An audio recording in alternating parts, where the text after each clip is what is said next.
Good afternoon, everyone. I'm delighted to welcome you all to this session of our two-day workshop on print and tradition, jointly organized by the Kerala Council for Historical Research and the Department of History, Sree Sankaracharya, University of Sanskrit. At the outset, I would like to extend a cordial welcome to Professor N.J. Francis, Professor in the Department of History here at Sree Sankaracharya, University of Sanskrit, who is chairing this session. We are grateful for his presence and guidance. It is also a great pleasure to greet Professor Rita Kothari, who serves as Professor of English and Co-Director of Ashoka Center for Translation at Ashoka University. A leading voice in translation studies and literary culture history, she is widely recognized for her insightful work on how language shape identity, memory, and social belonging. Professor Kothari's authored books include Translating India, The Burden of Refuge, The City Hindus of Gujarat, Memories and Movements, and Uneasy Translations. She has also edited and co-edited influential volumes such as Multilingual Nation, Chutnifying English, and Dysentery Translation Studies. Her translation projects are equally noteworthy, ranging from partition narratives in Unboarded Memories drawn from Sindhi to Ankalia, India's first Dalit novel, and several works of K.M. Munshi. In recognition of her contribution to translation and cultural scholarship, Professor Kothari has received multiple honors, including the Fulbright, the Rockefeller, and the Vani Distinguished Translation Award. Welcome, ma'am.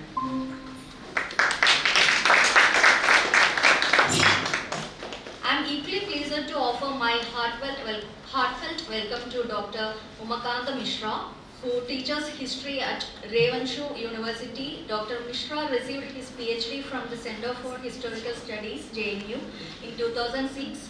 His earlier book, Vajrayana Buddhism, Study in Social Iconography, explores Vajrayana Buddhism as a social and instrumental religion. His recent work, Villages to Palaces, an archaeological history of early farming and early historical cultures of Odisha, reconstructs the material culture of Odisha from the 2nd millennium BC to the 3rd century CE. Dr. Mishra has also contributed to the 2nd volume of The Creative South in 2022. His research focuses on Buddhism and cultural interactions across the Indian Ocean in the early medieval period, along with studies on archaeology of Odisha, ethnoarchaeology of boats, early history and interreligious dynamics, especially in Odisha. Also welcome, sir. Thank you.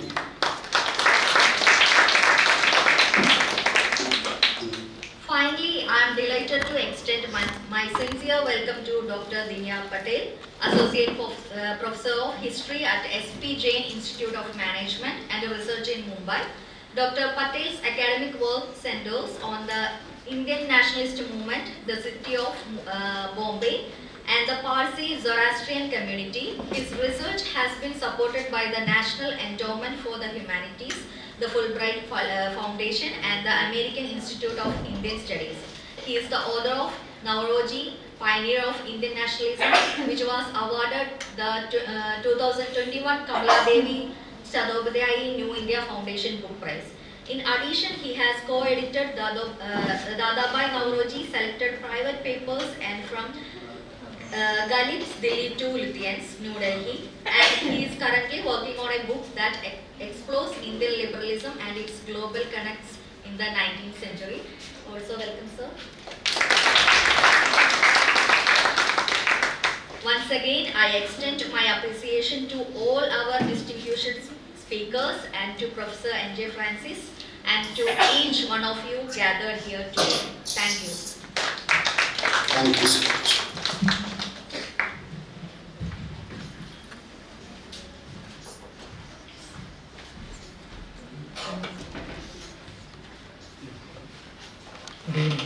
Good evening, everybody. At the outset itself, I hope you don't mind if I plead innocence of the presentations that are going to take place here, because I have been a a student of ancient history, let me plead innocence of these presentations.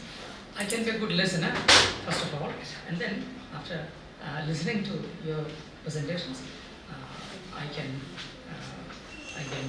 offer any comments if at all I have any. And I'm quite sure that Professor Manu and all of you will carry on the discussions. Thank you. We have 3 presentations this evening. The first one is by Professor Rita Kothari, and it is titled Under the Afterlives of Gandhi's Autobiography. I think she will take 35-40 minutes or so, isn't it? Okay. And after that, we'll be moving to an online presentation by Uma Kandamisra, and we have one more presentation by Dinya Patel, as you suggested. Now, on behalf of the KCHR and the Department of History, let me invite Professor Rita Kothari to make a presentation.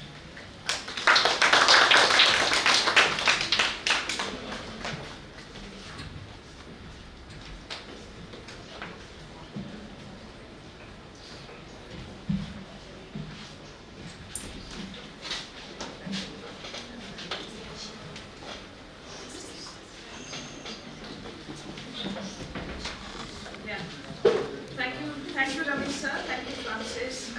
Thank you so much, Manu, for putting this together. It's huge fun being here.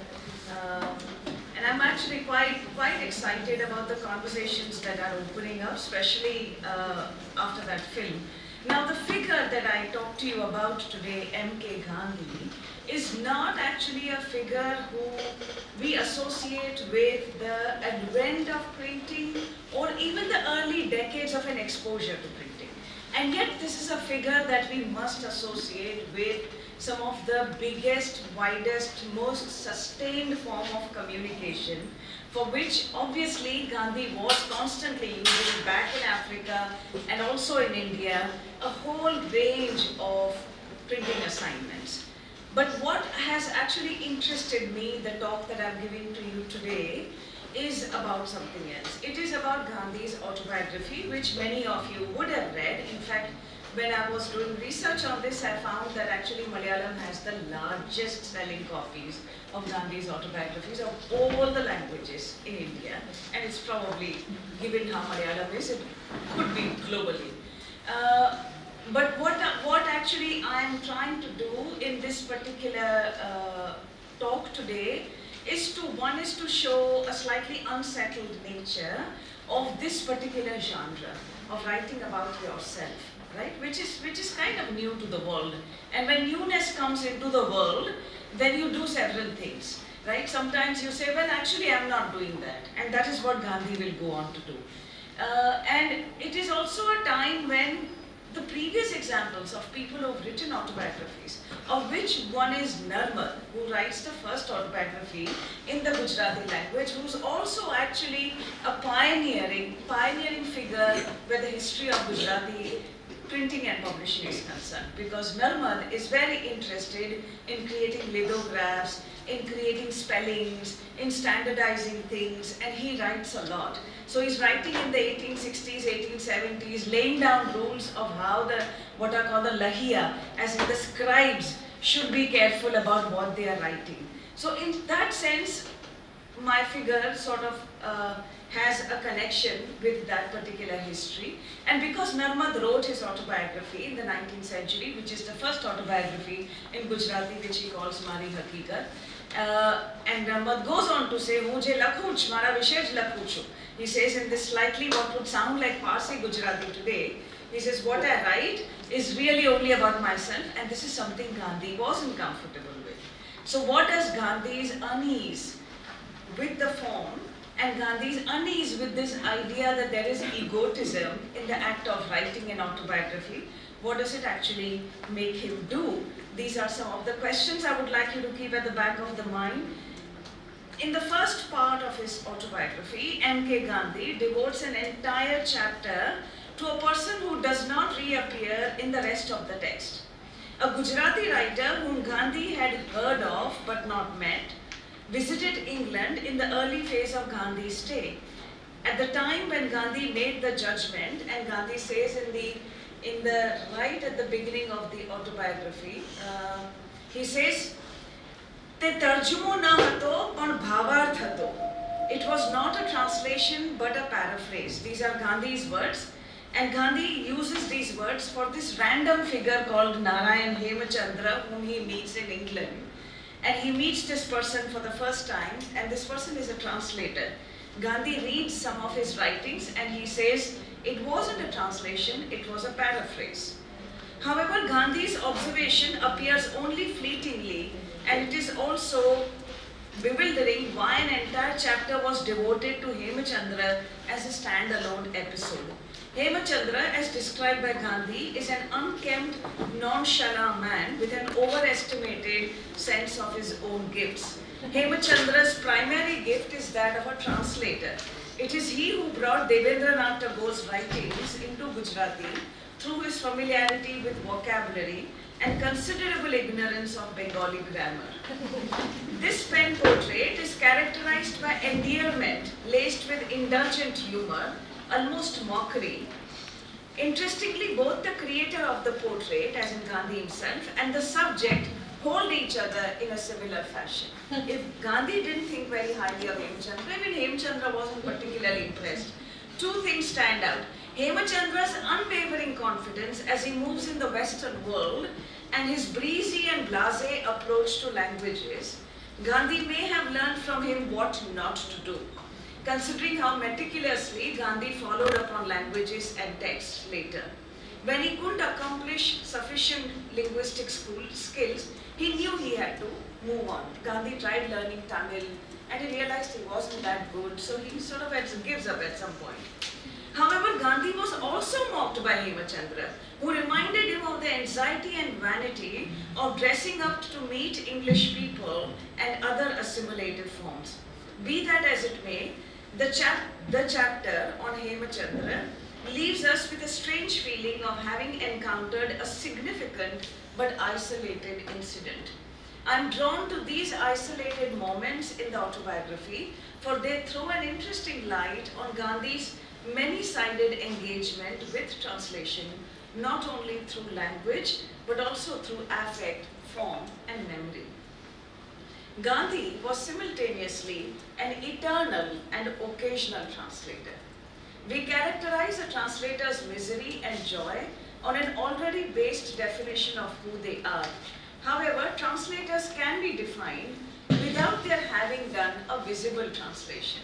It is the nature and depth of engagement they bring to language, a cognizance of both its tenacity and nimbleness, that makes some people translators. In this sense, Gandhi was an eternal translator, given his movement between languages and audiences, his desire to bring concepts closer to meaning-bearing words, and his observations on acts of translation such as paraphrase, interpretation, summary, and translation proper, for which Gandhi used the word tarjuma.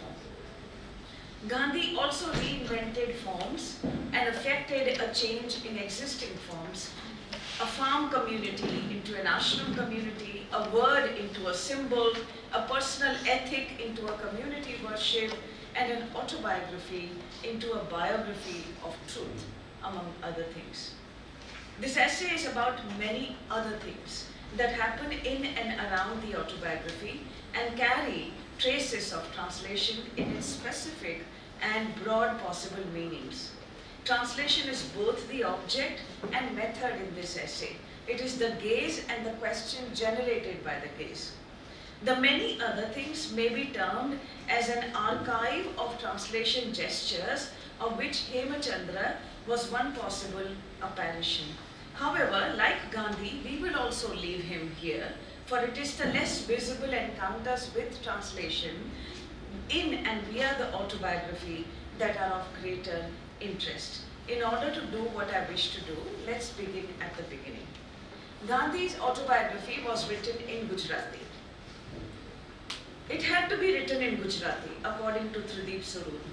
He remarks, this was not just a gesture, though Gandhi understood the importance of gestures in political life, The choice was also not made because he had hoped to serve the country through the mother tongue.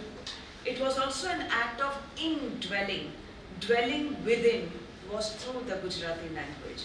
This indwelling was not only with the language of experiences and memory, but for Gandhi it was also about the very form that he wished to give to his autobiography.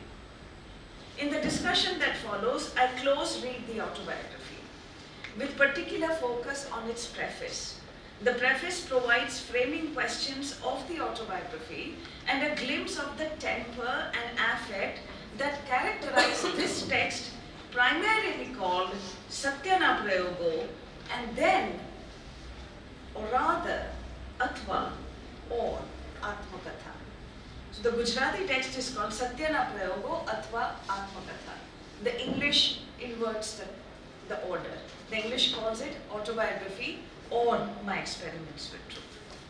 In one of the early Urdu novels, Umrao Jan Ada, 1866, by Mirza Muhammad Hadi Ruswa, the famous courtesan Umrao begins her story by reciting characteristically a couplet and asks her audience, लुत्फ है कौन सी कहानी में, आप बीती कहूँ कि जग बीती. It translates as, which of the tales promise more relish, my own or that of the world? In asking whether her story ought to be about what happened to her, as in Aap Beeti, or what happened to the world, as in Jag Beeti, Umrao is asking whether the story ought to be autobiographical or a chronicle of its time. Another way of asking this question, in the context of this quote-unquote realist novel by Ruswa, is what is a novel?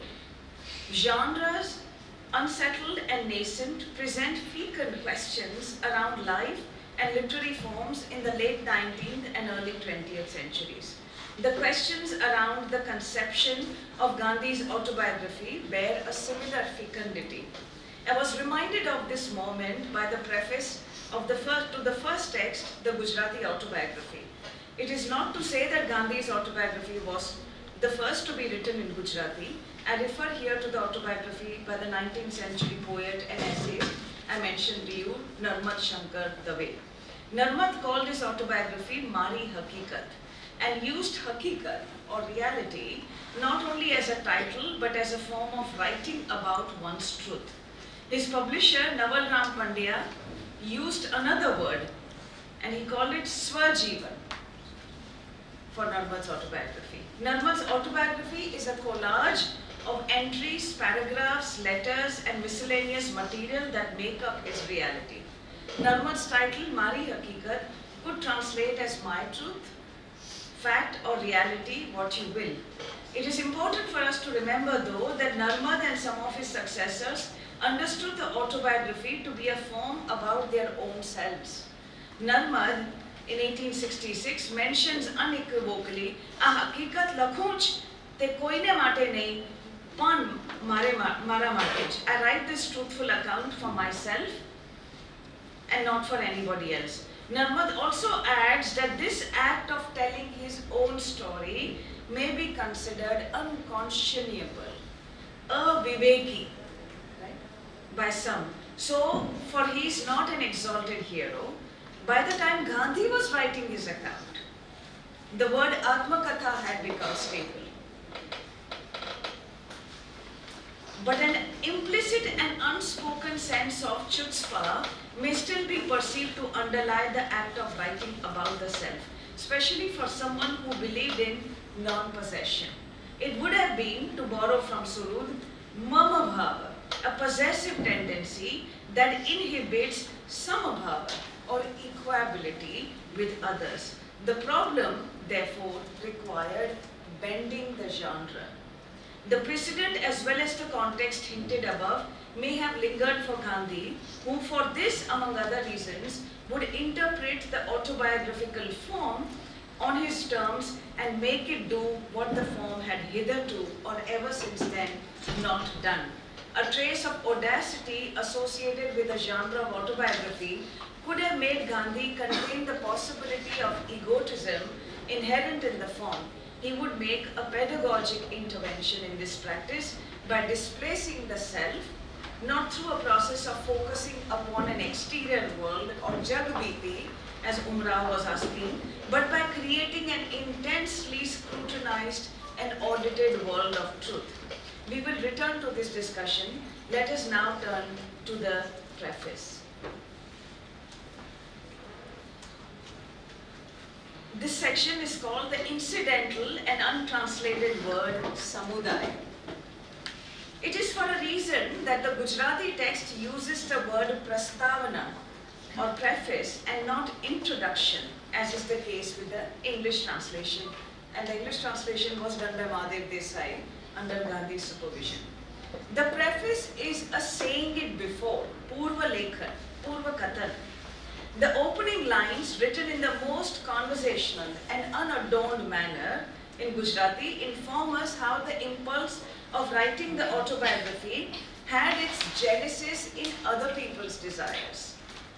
Constructed in a passive form, the opening paragraph provides a social cue to what would be seen as an individual rather than individualistic act of writing. The very first line refers to close friends who urge Gandhi to write, and you can read this here. 4 अथवा 5 वर्ष पूर्व निकटना સાથીઓના આગ્રહથી મેં આત્મકથા લખવાનો સ્વીકાર કર્યો હતો અને આરંભ પણ કરેલો. This would read as 4 or 5 years ago when my close associates insisted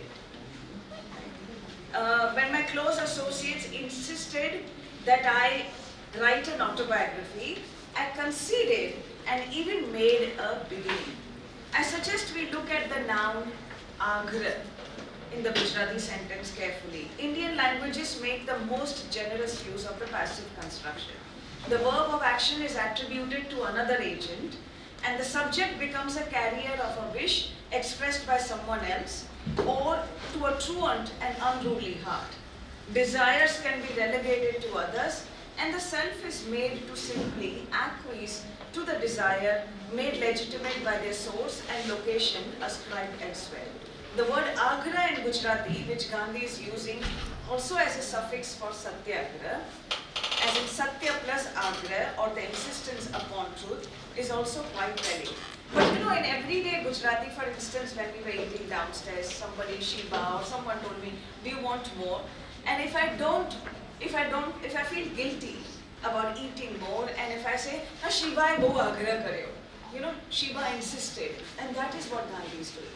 Gandhi is using these very colloquial everyday words to say, Ane agra karyo, pelai mangani kari, this one demanded of me, this one urged me lovingly. So I don't have the time to go into each of these details, but I basically look at these words and how a certain kind of a desire to write the autobiography, in Gandhi's case, comes almost as a kind of a response to other people's desires, right? So he's using these words, and I look at Bangla, and I look at English, and I look at Sindhi, and Hindi, and Marathi, and many other languages, and what they do to this particular tone. The idea is not, I'm not interested in detective work or translation. I'm not interested in finding out like who does a bad job here. That is not the point. But the point is that what is it about a particular kind of stance in Gandhi's relation with this form of writing that seems to be in this sort of a zone somewhere.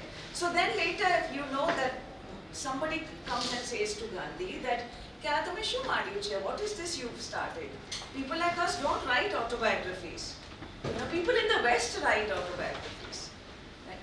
And Mahadev Desai translates this, but also there is another sentence that says, "Or those who are influenced by the West." Now when you look at actually many other translations of Gandhi's autobiography, you realize they are done from the English language because they would have this additional sentence of those who are influenced by the West, which is not what Gujarati is saying. But what is interesting is that that particular charge is a sharp one, right? And so then Gandhi goes on to say that, when did I say I wanted to write? I was writing an autobiography. And I think this is like, that some attention needs to be paid here, because it's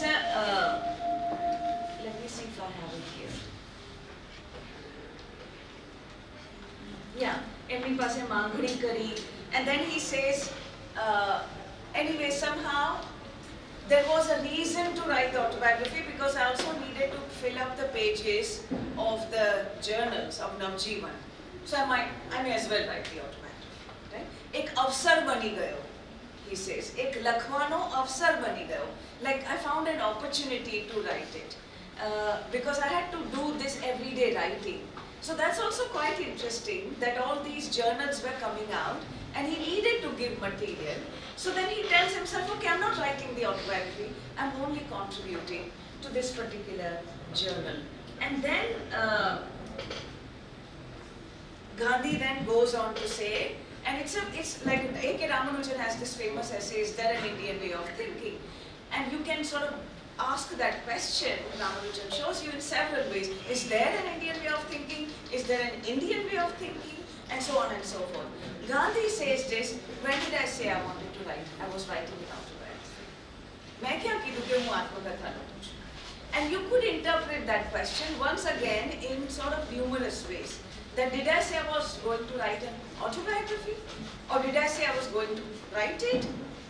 You know what I mean? And Sree then goes on to play with this word, and I think one of the points that I make in this paper is that as we move further, one is that what Gandhi writes or what happens in the Gujarati autobiography, what happens in Mahadevbhai Desai's translation, which becomes the basis of all the other translations, mostly. But it is also the fact that there is a bhashantar of Gandhi's autobiography, right? The bhashantar or translation. Bhashantar is the word that many Indian languages have used for translation. Anuvad is a more recent word in that history. What is also interesting is what Gandhi does to the form of the autobiography, which is a certain kind of a rupantar. He changes the form of the autobiography. And then what also Gandhi goes on to do is that he introduces the concept of a samudaya, as in a collective, even though he writes an autobiography. He introduces the idea of antaryami, a certain kind of a shaping spiritual force that is making him write the autobiography. And then constantly the idea of this interiority becomes very important in Gandhi's autobiography. So I look at that interiority, that antar, but I also look at it alongside the different kinds of rupantar and the bhashantar or the karantar or the deshantar by which the autobiography is also being handled as a site of interval, duration, distance, time, journey, which is both outward into other languages and which is also inward towards the inside, the interiority that Gandhi is concerned with. So I don't have too much time, but I go through many kinds of autobiographies here, and there is a lot of paper is in also observations and footnotes, where sometimes, for instance, what does Bangla say for experiments, right? What does Sindhi say for prastavna? How new form, new vocabulary is sometimes embraced, sometimes modified in these various translations that take place of the autobiography. So I think I'll just, in the interest of time, I will skip some of that because it's like a fairly, what shall I say, fairly detailed. For instance, the word samudaya is not even like, one would not think that that's a key word in Gandhi's autobiography. But there are also words in Gandhi's autobiography which are important even though they don't get picked up. So for instance, he says, "Mara badha prayogono samudaya prajani pase hoy to e labhdayi થાય પણ એમ હું માનું છું અથવા કહો કે એવું મને મોહ છે that all my experiments will form a collective and all these experiments will be useful to the praja." Right? This constant desire that this autobiography is not an individual pursuit, but it is about some other collectivity. The idea keeps recurring every now and then.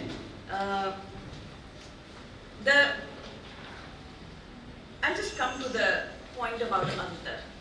To continue with the thread of translation, it is important to come to the suffix of Rupantar. As such, anuvad or speaking in turn is often elicited as a distinguishing temporal aspect of the Indian notion of translation when compared to translation in the West, which etymologically has the spatial aspect to carry across. Several words for translation in India involve the suffix antar, which generally denotes change. For instance, deshantar, rupantar, and so on, the change of time, the change of place, and so on. And I go on then to say, one of my arguments in this essay is to say in Gandhi's hands, the autobiography is a ruse to bring together two goals that are seen mutually contradictory, the self and the non-self.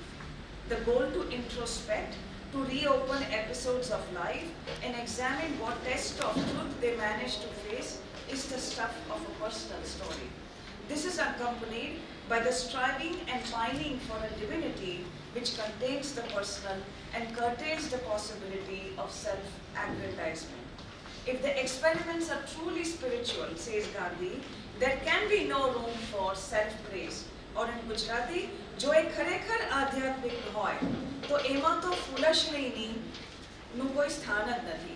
Gandhi had to walk a fine line in reconciling these two goals.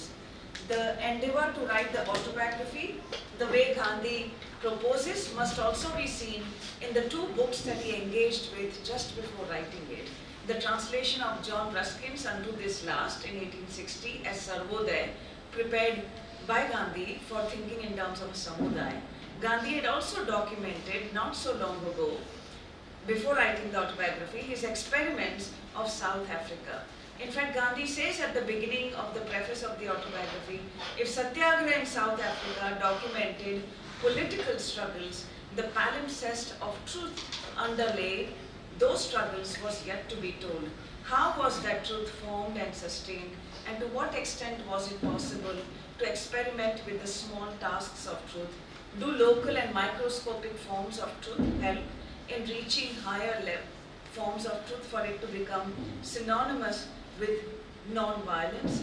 The yatra towards the outer could also be complemented with yatra of the inside, the antar.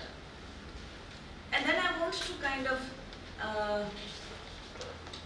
skip, there is a fair amount of dwelling on this idea of yatra, but I want to come to what I think is a very, very exciting part of this, and which is actually the translation of the autobiography into Urdu, among other languages. When Gandhi begins to have these conversations, which would be considered, and they are by many other translations of the autobiography, as adhyatmik, right? Where all the vocabulary Gandhi is using about antar, antaryami, my Sachidanandan, maru adhyatmik mara prashno yata, and so on and so forth, which form part of a very contiguous vocabulary with Marathi, for instance, with Hindi, and so forth. But what is interesting is what happens in Urdu, for instance. So let me just come to that particular section.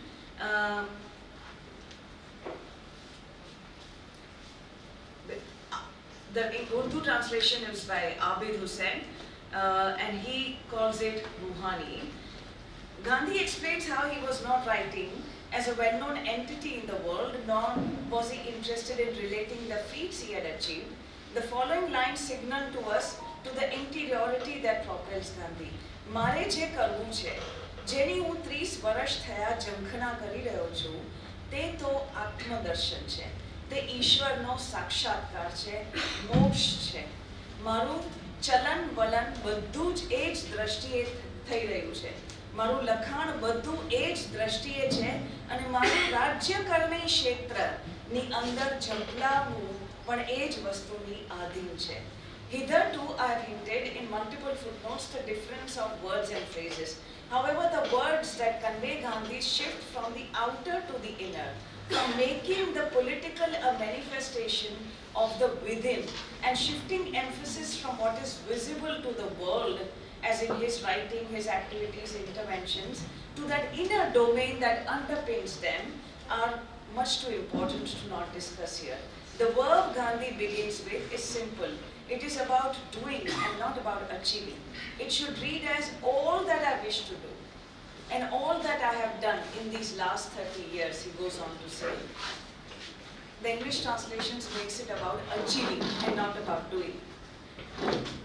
And then he goes on to say, what I want to achieve, what I have been striving and pining to achieve these 30 years is self-realization, to see God face to face, to attain moksha. I live and move and have my being in pursuit of this goal. All that I do by way of speaking and writing, and all my ventures in the political field are directed to this same end. At first glance, Gandhi's words in Gujarati appear resolutely spiritual and specific to Hinduism. Desai's English translation provides a footnote to the word moksha in the translated text. And the footnote is literally freedom from birth and death. The nearest English equivalent is salvation. However, every translation of this passage particular passage that I'm familiar with, from Hindi, Sindhi, Urdu, Bengali and Marathi, retains the word moksha, for it forms part of the religio-theological signification of Marathi, Bangla, Hindi, Sindhi and so on. What changes from one language to another are the less loaded words such as speaking and writing in English, from writing in the Gujarati language, or achieving as mentioned earlier, or the plunge that Gandhi mentions, Rajya Niti Ma Champalavu, conveyed by Gandhi, translated as ventures by Desai, and spelled out as Rajnitik Kshetra ke Jokim Bare Karya by the Hindi translator Manjula Dobal. The chief moment of this passage lies in the fact that the impulse and destination for Gandhi was the realm of the antar, of within. It reorients his readers to see that while he may appear to be in the world doing what he does, the goal that moves him is one leading to an intimacy with the soul inside, and the sight that matters is the sight of divinity. From the anecdotal and conversational nature of the beginning to a playful pause about whether he was indeed interested in writing an autobiography, the preface moves to a different plane altogether in these words. The tentativeness of his own action and being gets defined somewhat as purposefulness in many translations, and shifts the texture of a moment which to my mind introduces a desire for the sacred. Ironically, words like adhyatmik or moksha that we would associate with the sacred and spiritual desire in Gandhi remain intact in the translations considered, but the tone that enables a shift from the arena of the visible to the invisible, to the possibility that the story of the self lies not in its own biography, but elsewhere, gets diluted. And it is in this regard that Urdu stood out the most, by creating a signification system in which Gandhi appears as a beseeching seeker. And those are the lines that I want you to look at. वो चीज़ जिसकी मुझे तलाश है, जिसकी आरज़ू और साई में 30 साल से बेचैन हूँ, मारिफते नफ्स, दीदारे इलाही, हुसूले मोक्ष है, ये मेरी जिंदगी है, मेरी तहरीर और तकरीर का, मेरी सारी सियासती जद्दोजहद का यही मकसद है. And this is the interesting part. I don't have too much time to kind of read all aspects of, but I think what I want to say is that Urdu does not have the entire vocabulary which is so easily available to other languages into which Gandhi is being translated. But Urdu manages to create this untranslatability. And the untranslatability lies in the fact that Gandhi himself says that finally what I converse with the divine, finally what I seek from the divine is incommunicable. Right? So in that sense, how can I even communicate that in the autobiography or to you? And that is the aspect of Gandhi's autobiography which is incommunicable, and which very often you're thinking, what is happening here? Now what is this old man about? But really speaking, it is precisely that something that Urdu manages to do it by, even with a different signification system. Urdu avoids the representational form of God that Gandhi is using and comes up with different words. And this Abid Hussain is coining words, Deen-e Ilahi, Rasool-e Moksha, and so on. And he's doing that, but he's giving you a Gandhi that is a seeker. Even if the autobiography is not, might be more accurate in some other translations, there is a haunting untranslatability that Urdu has managed to capture, or Abid Hussain has managed to capture, which is actually quite interesting. So I think I just want this argument once again to reiterate at two levels. One is to kind of see that how in the tradition of autobiography writing in Gujarat, from the 19th century when Narmad first wrote his Mani Hakikat to Gandhi, you don't have too many years that have gone by, and maybe one or two other autobiographies have been written. Manibhai Nabubhai would have written his autobiography, which was immediately banned because it was very sexually explicit. And then you had Govardhan Tripathi writing his scrapbook and so on. There weren't that many examples. Gandhi knew that this form has existed, but Gandhi also did not want a certain kind of individualistic act of owning up that particular form. And so I think this strange playfulness, ambivalence that you see in Gandhi's voice, when did I say I want to write an autobiography, needs to be seen not only as something to do with the man himself, but also to do with the unsettledness and the birth and evolution of the genre of the autobiography at this period. And my second point was to complicate the idea of translation as not being about what gets communicated, but also one that manages to dwell upon the incommunicability, upon that ruhani, upon that mystical side to this autobiography that that looks to me to be sort of having those echoes in an Urdu translation. But my point was not really about which language has done a good job of Gandhi's autobiography. My point was to simply see this autobiography in this landscape of multiple echoes, and to see what were the habits of thinking about the self, technologies of writing, technologies of self that managed to get pushed, modified, changed, embraced in the process of this very important text, which in Gujarati is called Satya Na Prayogo Athva Atmagatha, which in English is called Autobiography or My Experiments with Truth. Thank you so much.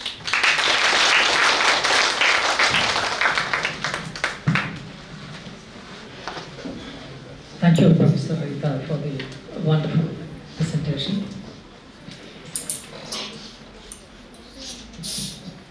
And also for telling us something wonderful about the kind of nuances in reading and understanding Gandhi. Had he written his autobiography in English, if he ever chose to write it, I think it would have been a different experience altogether. And it's also important that he wrote his autobiography in a regional language. That in itself is wonderful.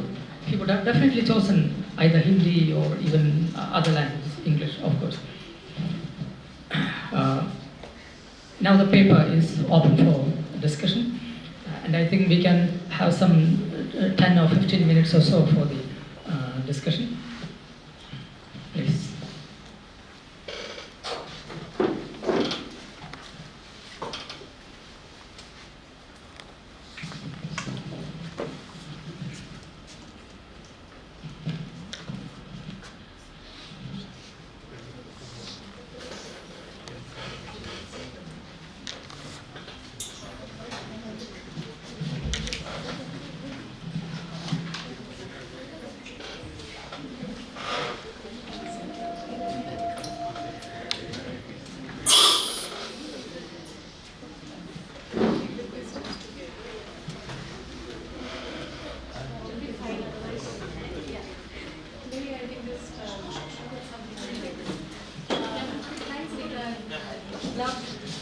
To that.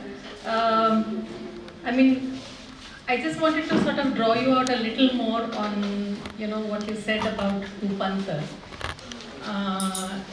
That autobiography was actually sort of trying to do something. There was a lot that one thought about what was new, especially in relation to the earlier instances in Gujarati, the few existing instances. But I wondered if you could actually say something slightly more specific in terms of, linking, what you were flagging as the importance of the Pantha within Gandhi's text, and this note that you ended on, the incommunicability. That's one part of it. And there was something else that was going on in my mind that's of course not in your paper at all. So perhaps it's not even fair to ask you to respond. But I don't mind. No, I'm not seeking a response, but it's absolutely true that Gandhi's position on language is sort of is quite unique in terms in relation to any of the other sort of major Congress leaders, right? His sort of understanding of the importance of sort of making language as part of sort of of course the political project, which I'll come to in a moment, the 1920 Nagpur Congress moment. But in terms of, the regeneration of the collective self and all of that as well. Now, if the autobiography is, and I think what you also said that, his thinking about language goes back to his experience in South Africa, where he's, I think it's, I don't know where I came across this and where he actually notes this. He talks about the surprise that he felt about the way the Congress, about the Indian community in South Africa. Their responses to what was happening, as against, responses from other sort of communities in South Africa. And he ties this to